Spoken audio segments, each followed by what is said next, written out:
I don't know.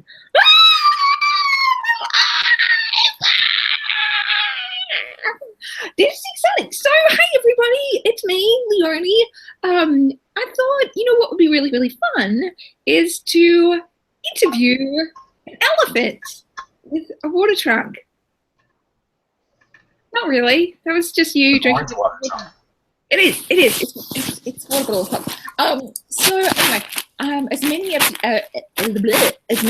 of you know, I recently hired a new chief operations officer, and oh my god, spoiler alert, it's a dude. Like, who would have thunk it? I've hired a dude, which completely amuses me, and I didn't expect to be hiring a dude because we're pretty like a very chickly kind of company. But once we met Grant and knew the kind of soul that Grant was, we're like, well, fuck, like he's like the perfect, most obvious fit.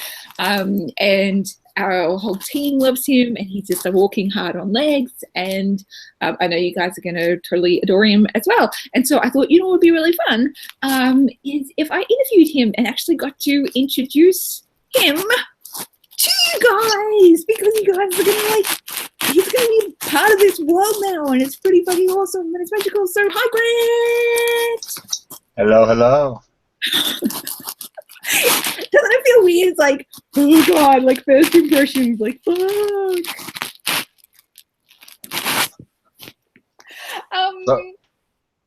So there's like a little staticky thing. Really? Yeah, like you're touching something. It's a little bit bad. Do I own headphones? Maybe I should just... No, you were just touching something. Oh, no, I know what it is. It's my bed. Sorry, guys, I'm in bed. That would just be my bed cover. Is that better? That's much better. It's perfectly better. I'm not in my bed, just to point out a difference. I know, and you just haven't had your fallopian tubes ripped out of you, so that's probably true. My fallopian tubes are fine. Fine. Check my anatomy. I'm not sure I even had those. So yeah, mine are great. That's great. So Grant, describe yourself to these people, these chicklings who want to get to know you. Oh mercy, we can broadcast for 8 hours, right? I know, right? We've got 8 hours, which is going to be awesome. We'll cover like a 25% of what we want to cover, I'm sure. Exactly. So, describe myself. So I am a husband and a father, and I'm married to my high school sweetheart, and we've been married for like 22 years, and we have 3 kids, and now they're getting older. So I see people with little children that are like 10, and I'm like, so I have a 16-year-old and an 18-year-old and a 20-year-old, and that's boy, girl, boy. So yeah, and last summer my oldest actually got married, so the loop is repeating, which is frightening. Talk about feeling old. And I've done a lot of different kinds of work, but I love to work, and I love the spiritual aspect and kind of the connection part of work, so relationships and people, and kind of where that intersects with technology is where I've done a lot of work. So that, and I play music, so I love to write music and play music, and when I'm not working in the middle of the night with people in Australia, it's great.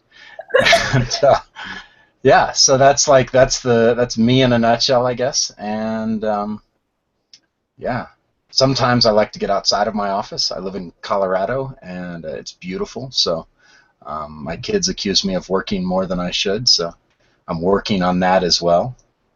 Something about switched off Sunday comes to mind. That's right.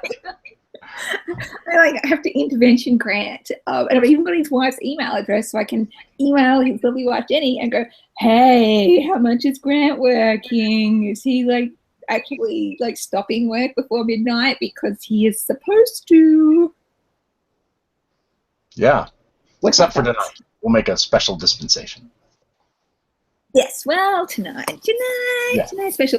Tonight's what I think I'm gonna do this like properly because Grant's just about to lead our US team retreat. So we've got 3 chicks all coming to visit him in Colorado, who are all, I mean, you guys have all probably talked to Joyce or Erin or Amber.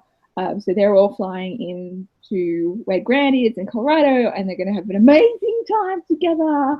I have a major FOMO. Like, I can't believe I'm missing out on this. But it's the right time for me to be in the US. So they get to have so much fun without me, and I'm not devastated at all. No, we're going to have a lot of fun. But, you know, we'll include you like this. Wow, that's true. That's true. I'll get to dial in, which is nice. I thought... Did you put your bedspread over your mic again? Did I? Yeah. It's a little hard to hear you.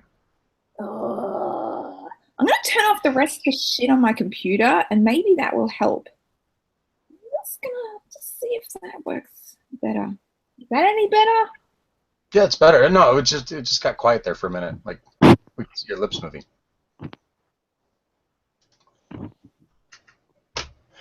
Wasn't quite that weird.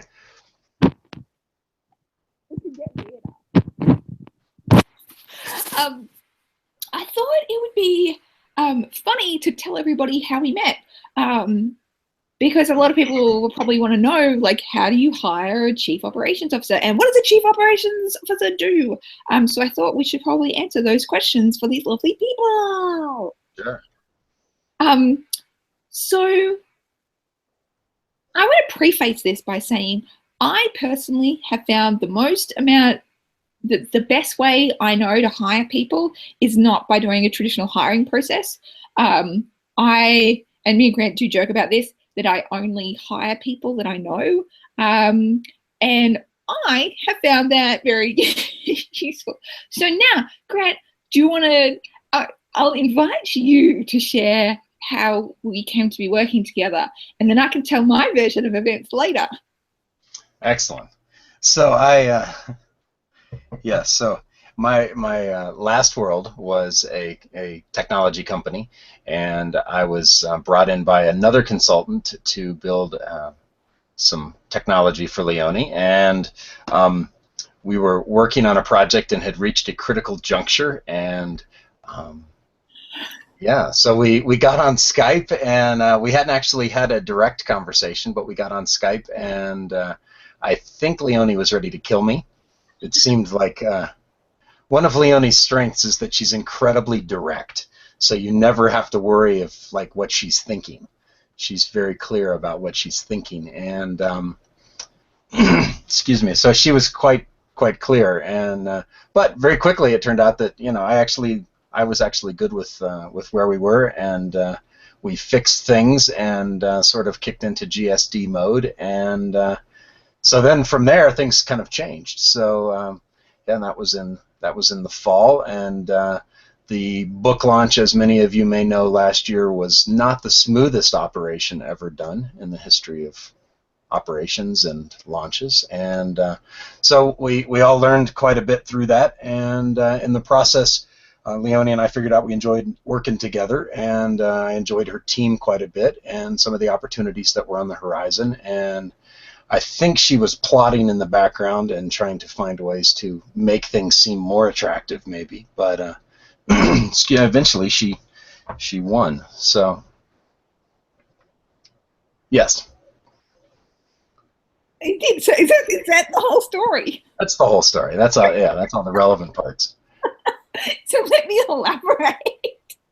So we were like Grant came in as a contractor. I hadn't even talked to him because all my other team was dealing with it, and we were like, the whole thing was just going to shit. And so I was getting like really cranky. I thought it was Grant that was holding us up. And so I ended up being really bitchy with him. And then he was like, yeah, it's actually not me that's like the issue here. Like this is like where all of the bits are broken. And I'm like, oh my God, I cannot believe I just bitched you out, and you're the loveliest. Like you're like the one. I have a copy of that email. I can send it back to you. I want to see it again. And it's like the first time that I'd gotten really bitchy. And turns out I was so 100% wrong. And very quickly, and my team quickly told me, like, actually, no, Grant's the one's like saving this whole project. Like, he's like going above and beyond for us. And I'm like, oh, God. Anyway, so I had to make some really big apologies for being a bitchy asshole, but thankfully he forgave me, which is so nice. And then we started talking, and Grant also realized he really loves unicorns. He really gets super excited. He's like, you know, this design, this website design that we've done, I just think it needs more unicorns. And he would giggle like a fucking little girl when I'd put those unicorns in there. And he would seriously, you were really into the unicorns. And I thought, wow, this is strange dude, really into unicorns. And then, of course, you know, the workbook launch was pretty full on because obviously we had issues with a distribution house that we had, and Grant just like fucking ridiculous in the way he went above and beyond for us. So, you know, he was just working as a contract for us, and he managed to get somebody to drive across America in a fucking sled, basically, to go collect our books and take them to the next people. And he saved the day. He was like a fucking superhero. I was like, Grant, oh, Grant. So during this time, I kind of realized, like, one, Grant, like, gives a fuck. He really gives a fuck. Like, probably too much of a fuck sometimes. Sometimes I have to go, Grant, pull back on the giving of fucks. You need to, like just a little bit less. You know, you give so much, just a little bit less. And two, I also realized that he had a lot of background and skills in companies that were like super useful for us. For example, he's been the CEO of a nonprofit. He's worked in tech before. You know, he's really comfortable across like CEOing and COOing and really great at marketing and tech and all of that sort of shit. And probably most importantly is that we had kind of a natural synergy. He's kind of like a, I call it a brother from the cosmic womb, in that we can just sort of go off into this little wonderful magical world of brainstorming, working out how we can make like the biggest difference in the world. So our values were very much aligned. So basically, I knew I had to headhunt him and convince him that he had to work for us. And the way I did that, I did ask him if he would like to do a full-time job with us, and he said no, because, you know, he had other stuff on. So eventually, I convinced him to do part-time with us, knowing that if he did, he would fall rapidly in love with the company and what we were trying to do. And he accepted the part-time position, and 3 weeks later, he asked to be full-time. And it was like, winner, chicken dinner, winner, chicken dinner. So that is my version of events. Basically, right? Yeah, there's no large factual inaccuracies. A few small embellishments, perhaps, but, you know, it's all good. Not in my reality. Not in my reality. Everybody gets their own. Everybody. Well, it's true. It's true. So I figured we should tell people what COOing is. Cooing. For those people who don't know. And what the easiest, I mean, the thing about COOing is that being a COO is what that looks like. It is very dependent on who the CEO is that you're working with. And so part of the interesting part of a sort of a second in any set of relationships like this is that you're very much, so from your perspective, looking for how do you expand your skill set. And so my role is very dependent on who you are, which might make some people stay up at night and be, you know, a little concerned. But I sleep very well. Short sometimes, but very, very well. It's true. And, you know, we really cotton onto the fact, one, I needed somebody who could project manage like a mofo and who could basically extend my energy so that we could do more things, because currently the company is very, very, very limited because of the amount of hours that I could put in. And so Grant like knew intuitively that the more hours that I could have for creating new shit, whether that's blog posts or whether that's new products or whether that's new stuff for our academy, then that is the biggest and the best thing that he could do for the company. So that's really exciting. Yes. So obviously you're, I mean, everybody that's watching this has somehow connected with you through content that you've created. So to me, that seems like sort of the fundamental discipline that Leonie Dawson International brings, is the ability to create super cool, super creative, very authentic content. And so then I see my role as taking that content and using technology and other resources and people and whatever it takes to broadcast that big into the world, and to free you up as much as you're willing to be freed up from the humdrum of daily operations. Although your social gene is very, very strong, and it has deep interest in sometimes irrelevant details. I find it really hard to detach sometimes from like, oh, what kind of software are we going to use for this? Oh, let me research that, because I'm a big old geek at heart. Yeah, you got your scuba mask on and you're down there swimming at 100 meters. Like, oh wow, oh. So so the beauty of this is that as we build this and we fix these things and we make those decisions, then you're freed up to do the piece that you do really well. And obviously, if you were a different kind of COO or CEO and had a different set of skills, then what I would need to bring would be different as well. So, I think for people that are growing a business or looking at how do I bring somebody in that will support me, it really is almost like a selfish decision where you say, who's going to help me do my work the best? That's the person that you need to hire, is somebody that's going to help you extend in the places that you need and can really understand what you're trying to do and be an extension of that, take it further.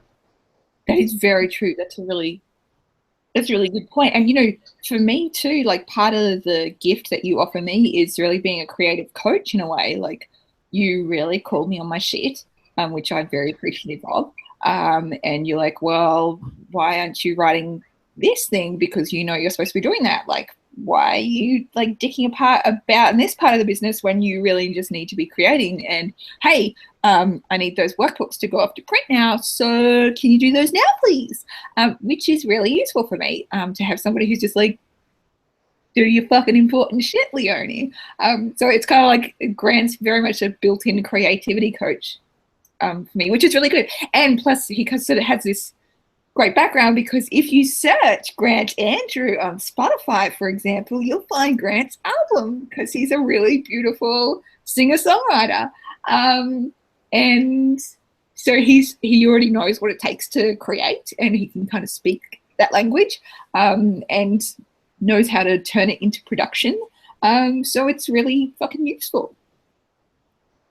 Well, and I think it's also like Cameron Herold, who Leonie turned me on to, talks about sort of which I think is in the it's on Rockefeller Habits, but the top 5. So sort of like, what are you doing today that is really critical? And sometimes you have to push that down to the top 3 or the top 1. I mean, what do you have to get done in the business today to drive things forward?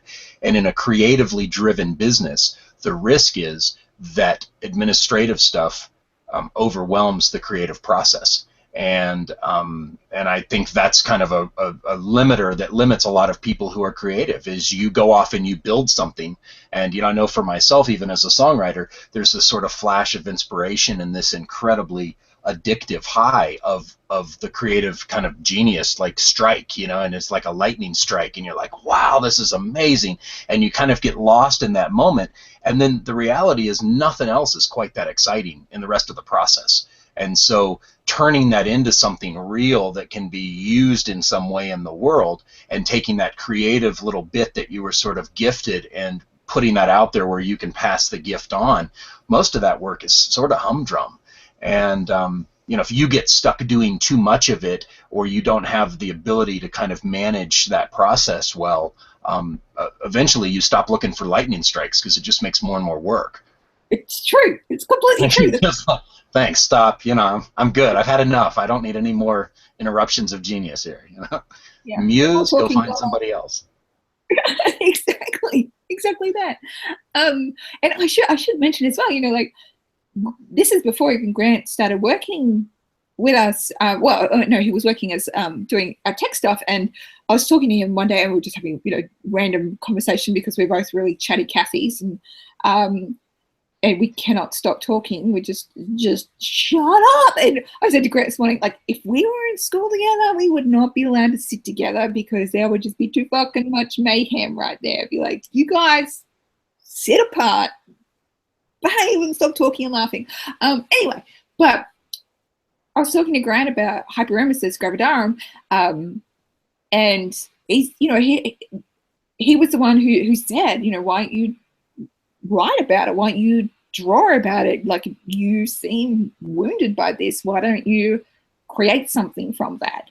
And that's how the hyperemesis gravidarum zine was made. I just thought, well, I'm just going to write this out so I could explain to somebody what it was like to go through, and also have that therapeutic creative process for myself as well. And it really did shift something. So Grant, thanks for being the HG Zine Muse. My perfect fallopian tubes that made it possible. I'd like to thank my mom. Your mitochondrial DNA, yes. Yes, Grant is very, very close to having a uterus, but doesn't. So good for him. He's just a very well balanced masculine, feminine energy, which is awesome because, like, I'm pretty masculine, feminine in my own right. And I think this is just a new way of doing things. I really feel like coming into new partnership with men and women to really learn how to understand each other and collaborate together is something really big and beautiful. So I'm really excited about this. I had some really good things that I wanted to talk about as well. I can't remember because I went off on this tangentile. Imagine. Oh, I wanted to talk about first and foremost, I've realized in the past, and I've realized again with working with Grant, that I work better in a company if I'm working in collaboration with somebody. So, I've had a team for a really long time, and it's when I've got somebody in this COO role who I've got a really good connection with, that's when things feel most fun to me and feel most thriving, and it's so much easier for me to process all of the stuff that comes up on the entrepreneur's journey, and so much easier for me to make decisions when I've got somebody to check in with and connect with and brainstorm together. And it's not always necessarily because I don't know the right answer. It's because it's going to sound so funny, but I'm just going to go with it anyway. It's like having a built-in therapist in your business, basically, because you just got somebody that you can just talk to and just keep sharing and moving things forward instead of letting it get all buzzed up in here. So I'm really claiming the fact that I work best when I collaborate with somebody, and I'm really excited about that. I saw I was taking some personality tests in preparation for the retreat. I was just kind of going through looking for an assessment that we could use with the team just to get some conversation going. And one of the questions that I ran into that I really resonated with was, when you get work to do, sort of what is your response? And one of the responses was, hey, who's going to help me with this? And, do you work sort of in a social partnership, or do you say, great, I have work to do, I can go shut my door? And I think it's kind of a mix. I mean, there has to be some time, especially in a creative sort of context, where you really do go shut the door and do what needs to be done. But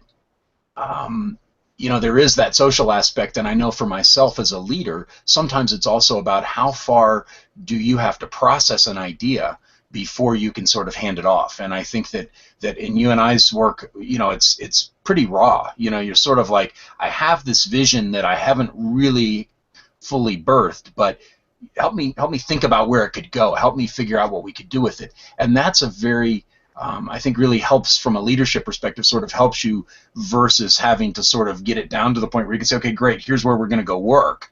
It's like, well, it's not quite, we use teamwork for a lot of stuff, but a lot of the conversation that we have doesn't really fit in teamwork because it's sort of like, we're just outlining concepts. We're kind of operating at a more strategic level, and to have somebody that you can brainstorm with strategically is really, it's fun. If you have that need. Some people can just go sit in the room and do all that work, and I admire those people like crazy, but I'm more of that sort of social interactor. I kind of want to, let's talk about the work that we're doing, so I think the scientific term for that is the chatty Cathy. Exactly. And I think too, it's like I kind of had all these ideas and hopes, especially like from one, like the vision of the company of where we want to go next, and also like our philanthropic mission. And then, once I brought you in, and you had the same values as me of creating something really beautiful and wonderful and great, it crystallized really quickly for me. So I thought, we'll share about like the vision of what we're planning to do. So I'll share from my perspective, and then you can use your words. No, you go first because you're really succinct. And I'm sharing the vision of where we're going. Well, I thought one from, like what people can expect from us, like that's probably too vague. I can work with vague. Well, you are. What happens in vagueness stays in vagueness. I mean, I'm very comfortable with ambiguity. All right, you take that as a prompt and you just run with it, mate. So yeah, I mean, I think I guess I would probably say that as sort of my vision of what are my priorities for, say, 2015. What are we trying to do? And I think at some level we have a great base. I mean, this is a phenomenal company. There's a great brand. There are highly engaged people in the audience and people that are working on behalf and sharing these ideas. And I mean, there's just some phenomenal sort of ingredients. But really, to say, how do we make sure that it's working? How do we monitor when stuff breaks? How do we sort of add some of these pieces that will really give us a sort of better, well-rounded kind of experience for people? And if we're not meeting our own goals, how are we going to know that? And how are we going to be able to take action to, if we have something that isn't working or something that's not happening the way that we thought it was going to happen, and how do we fix that? How do we recognize that quickly? And then, so that's sort of like kind of taking the ground that we already have and just solidifying it and making sure that we're really doing good work, we're producing things with excellence there. And then how do we extend that into some new audiences? How do we extend it into some new products? How do we create things that are even more exciting and more useful and kind of get more deeply entrenched into people's daily lives and the work that they're doing?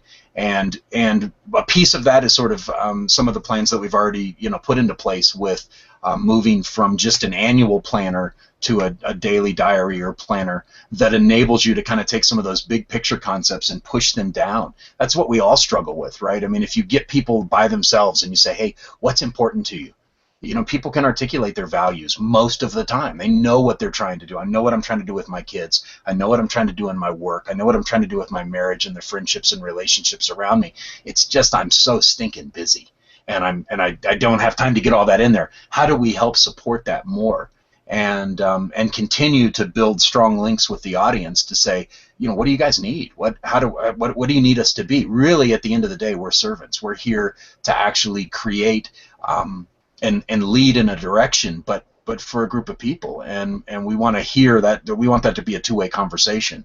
And so how do we build that so that it's even more strongly available, where we're listening and we're talking, and that's both ends are getting through. And it's like those little strings and cans. You don't Nobody wants to just have a string. You have to, both ends have to have a can. So, we're trying to make sure that we really build something there, that the ideas that have worked for some people are actually getting expanded and are more broadly available in the world.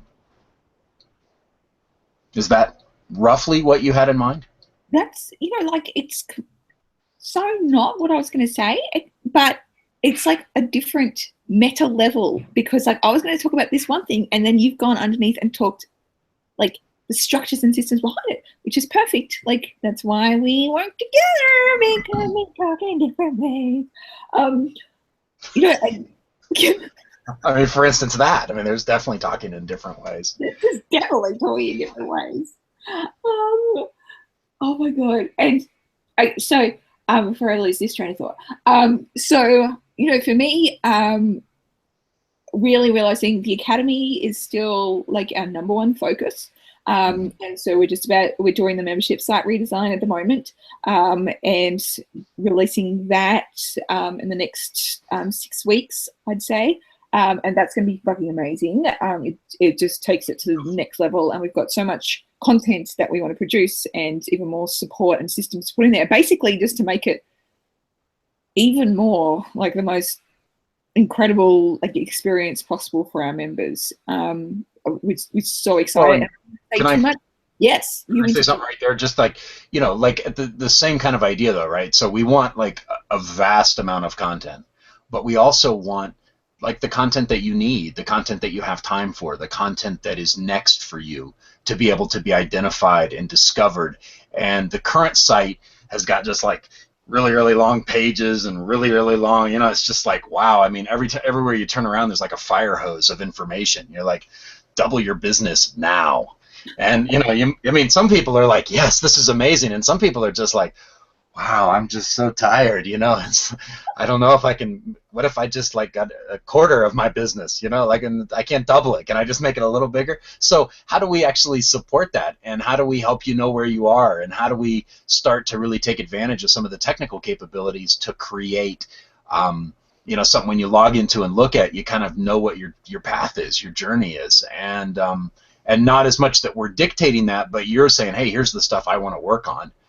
Because there's so much information already in there, and as we add to that, it's just going to become more overwhelming if we don't find a way to actually help you, which then I know for me, like sort of like lynda.com, which, wow, what an amazing story, right? So, but I do log into Lynda sometimes and I just go, wow, there's so much to learn. I think I'm going to go get a drink.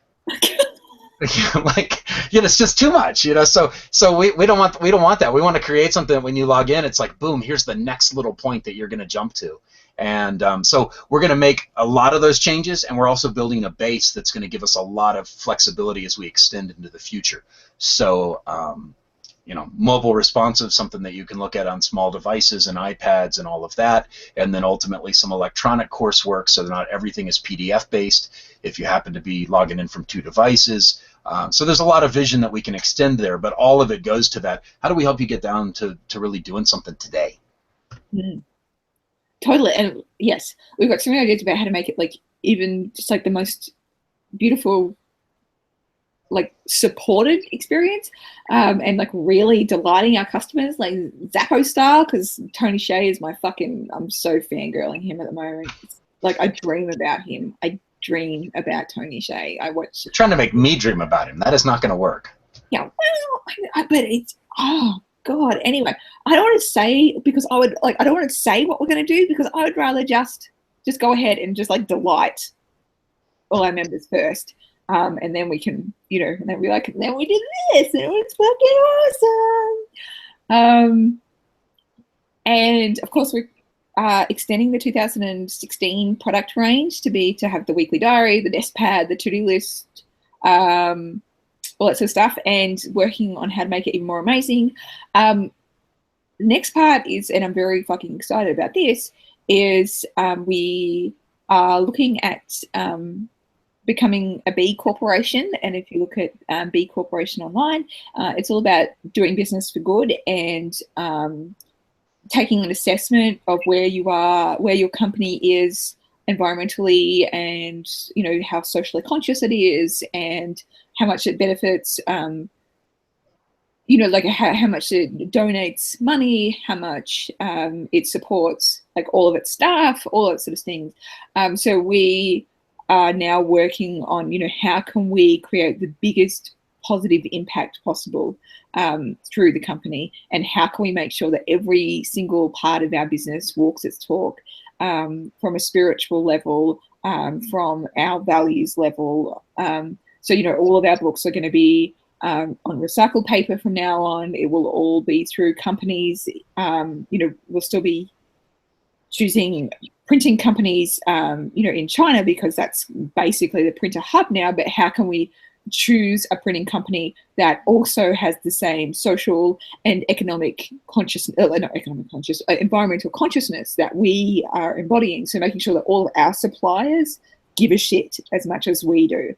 So I'm really excited about that. I feel like it's like the next evolution of the business. And then as well, I've been wanting to know, like, philanthropically, what is the big thing that we're going to do, because we donate to so many charities. But I'd love to have just, something that I feel really like gritty about, like, yeah, we did this. And so we're partnering with Room to Read, and within the next year we will have funded scholarships for girls, and built a library, maybe 2, who knows, let's see how far we can go. And we've just got really big visions and goals, and we want to be able to go and visit what we're building, and make it a long-term commitment, that this business is making a massive philanthropic input, and doing really big work in the world. And that's why we get up and do what we do every morning, not just because we love what we do and we love the people that we work with, but that our work also goes on to support and help the environment and people around the world prosper. So it feels so fucking great. Well, and I think one of the pieces there is that I was part of what really attracted me to this position and to this company is that a lot of the communication that you talk about is sort of taking care of yourself and investing in yourself and learning, and those values are held inside the company. And so with our team, we're reading books, we're talking about things. There's a budget for buying books just to have access, to make sure that everybody, and I've seen that in large companies, but it's in smaller companies that's an easy thing to sort of say, well, it's just a few of us. Well, we got to think about something, and how do we seed that? And so some of the conversations that we have in team meetings, I think, are pretty unique for a team of our size, given that people are reading Jim Collins and Room to Read, and kind of ingesting all this stuff. And so there's a learning culture and an investment culture that I think as our people feel really cared for and feel encouraged to take time there. We have analog hour where people spend time reading or doing something off of a screen. I try to do that, at least analog 10 minutes. But I think there is those kinds of things as part of that B Corp thing, where it's not just about having a message and this is what we talk about, but are we talking about that internally? Are we talking about that with our suppliers? Are we living out the values that we claim to have and that we're trying to sort of earn money on? And I think in a lot of traditional business models, you see sort of, here's what our marketing folks say, but nobody at the home office even knows about those messages. And how do we make sure those messages are actually the messages that run our company, that it's not some disconnection between different phases of the process? Totally. And how can we, and it's funny, the Jim Collins thing, a lot of you saw that I was Instagramming live notes from the Thrives, whatever it was, the growth summit that I went to. And it started because I was drawing notes for myself, and then I knew Grant was up being a night owl, because he always is. So I started texting him going, fuck, listen to this, fucking listen to this. And as I was doing that, I was like, oh, well, fuck it, I'll just Instagram it while I'm doing that as well. And, oh God, what was I saying? Fuck. anyway, Jim Collins is, says you can't go from good to great unless you embody this. You can't go from being a good company to great unless you have a big fucking why in the world.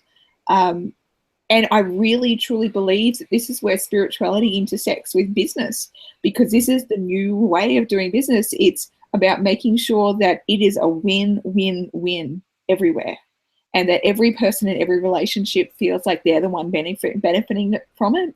So, I want Grant, I want all of our team, I want all of our suppliers, all of the contractors, all of our customers, everybody that we work with, I want them to feel like they have received abundantly from it and that they have prospered from that relationship. And for it to be the same for our company, to be in these wonderful win-win-win situations for everybody. I think... Well, I think we've experienced that, right? Where we've purchased a product. So two things can happen. One is you can purchase a product and not be happy with what you get.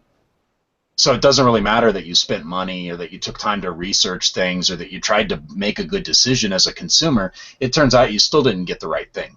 Or what you thought was the expensive model turns out to be just junk and you're frustrated anyway. So there's a gift in making sure that what we produce really has integrity and that it works really well. And, there are things that you buy that you get home and you're just like, I can't believe that somebody put this much love and this much energy and this much passion into creating something that works so well for me. And the fact that you paid for it is almost secondary. You're just happy it exists in the world, much less that you were able to get a hold of one.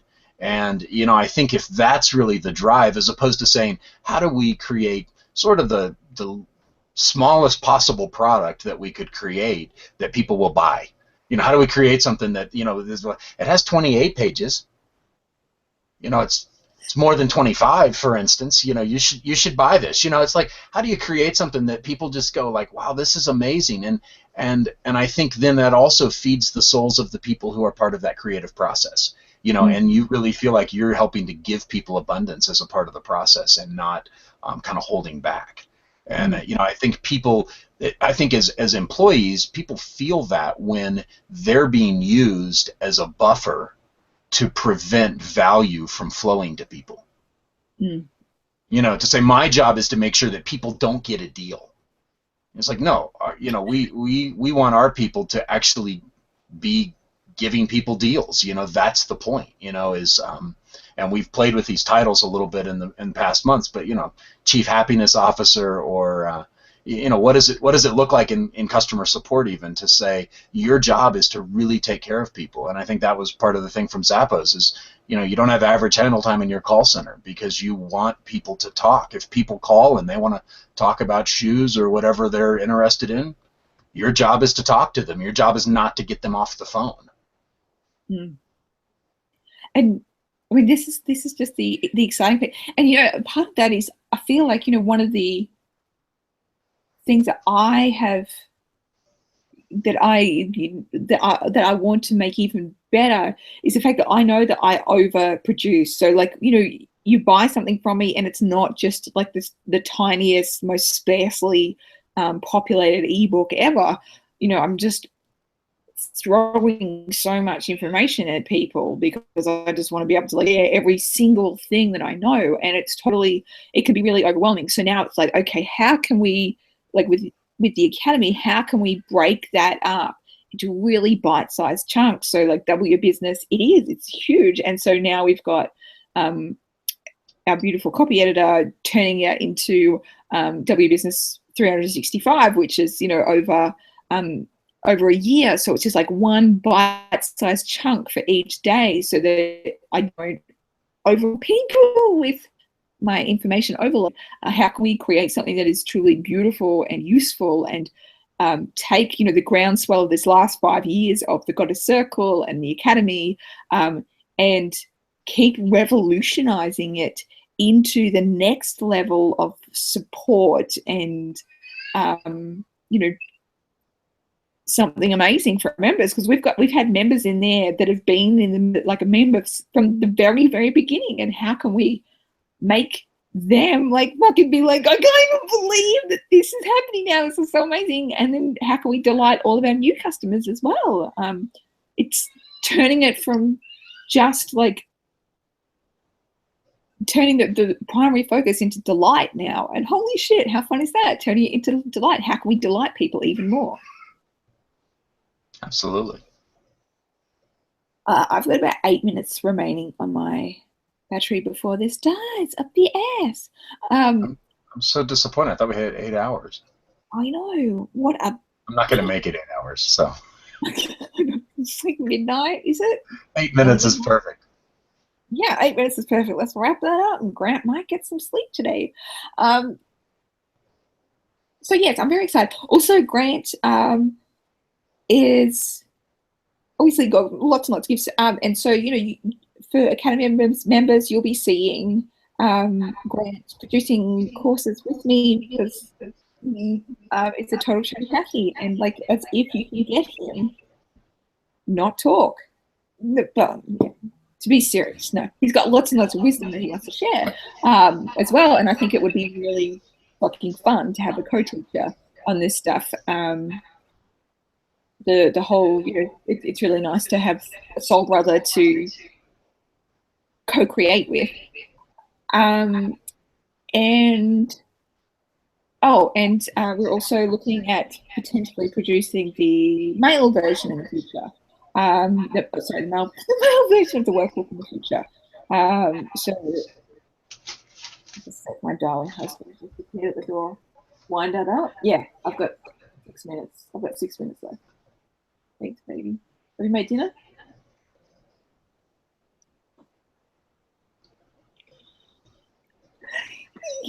Just kidding. The male version is created a burning year, right? I mean, a shining year, like. Huh? Your what year? Your burning year, we're it's got to have a little masculine sort of, fire in the belly, yeah. Yes. Kick ass year. So yes, it's I think this is going to be really fucking fun. This is going to be great. We can talk for hours because chatty Cathy's times two. But I wanted to introduce all of you and say, hello, Grant. And I'm very excited that Grant's joined us and is now a part of our tribe. And he reads the Facebook page and everyone's comments all the time. Even though we have, our darling Erin looks after all of our social media as well to make sure that, everyone gets responded to as much as we can. But Grant's in there anyway because he just can't stop. He's just all over it. He loves it so much. So feel free to call Grant out because he is there watching and sending me screenshots. Okay, that sounds stalkerish. That's not necessary. Well, no, you're delighting in it though. You love when people share really sweet things, and you get all. Grant cries like a baby. He can't help it. He's a Pisces, water signs. So it's their thing, and we love that about him. So Grant will be weeping over your comments with his tissues.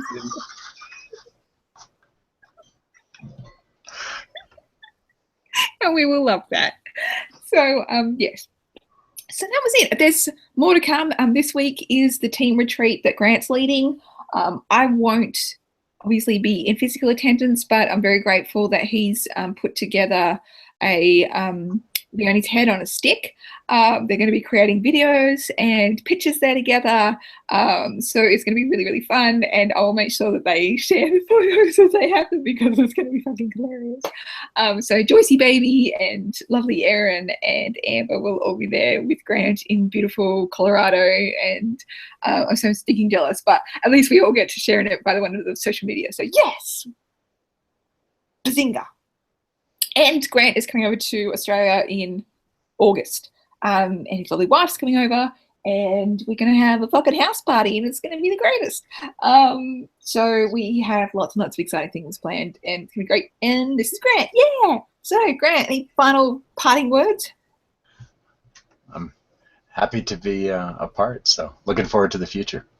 You're so contained. Usually you're just like, yeah, you really. Well, you know, I don't want to scare anybody.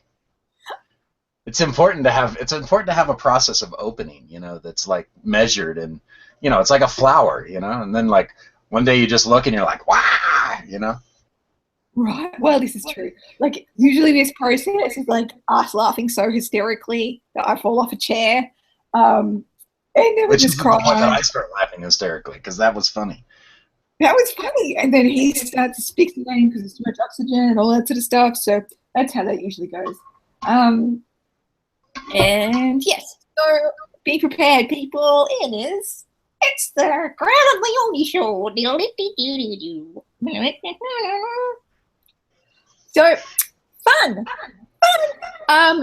When you watch this, please leave a comment and say hi to Grant. Welcome to Goddess World, the world of unicorns and mermaids and rainbows. And you know, I'll read it. And cry over it. And absolutely, I promise, everyone. Okay, we're gonna have to get you like a jumbo box of tissues. Nah, that's not necessary. My cheeks just absorb them back. It's just it's like a waterfall feature in your yard. You know, one of those little fake ponds. Just like a self-fulfilling prophecy. Exactly. Really, you don't have to worry about staying hydrated because it's, yeah. Nah, yeah. That's magical, Grant. It's magical. Good for you, Pisces boy. Yes. My nickname for Grant is Fishy. His nickname for me is Blunt. No, Not quite. that's not in that way, because I'm just blunt. I'm very blunt. Yes. I'm sure that's news. I know. I just can't stop. All right. This was fun, guys. Anything else we should add to this? Yeah. See you around. Say something magical, Grant. Give us a piece of wisdom. I don't want to put you on the spot, but I'm putting you on the spot. The only wisdom I have is if you're parenting, it's like the most important work in the world. So do good work. You know, it's like there's all these people with little kids, so I look at that and I'm like, And I remember being scared to death and not knowing anything. Kids come incredibly uninstructed. It's just amazing that, you know, nature just drops this thing off and there's not like a book or something. We have books for everything, so get a book probably. But no, it's amazing work. So it really is all the work that we do, like bundled up into little people, and then they just go off into the world. And so I just spent some time with my oldest son who stopped by, and it's just crazy watching that whole process and thinking about myself and how on earth did we get all the way here? And I'm still like 20. I mean, it's just nuts. Like, how can he be 20 and I'm 20? It's true. And I think you give me like a really beautiful perspective, because you're at the end of that journey, and yet you're kind of, you know, Grant started, you were having kids you're only like 41 now. So ouch. But so Grant started having kids really early, and so now he's kind of at the end of that journey, and so he's still a contemporary for, you know, all of us, and yet he's kind of out the hard end, and so he sort of gives this very beautiful parenting perspective, which is really nice too. So that's my only magic. Oh, piss off. You have so much magic. We'll have to wait for all that. I would tell you to sing us a song right now, but I think you would just like curl up in a ball and cry. Probably, yeah. Yes. Hey, everyone, go look at his YouTube channel, because he's going to upload a new video soon. Yes. Creative accountability coming back the other way. I like that. Yeah, that's it.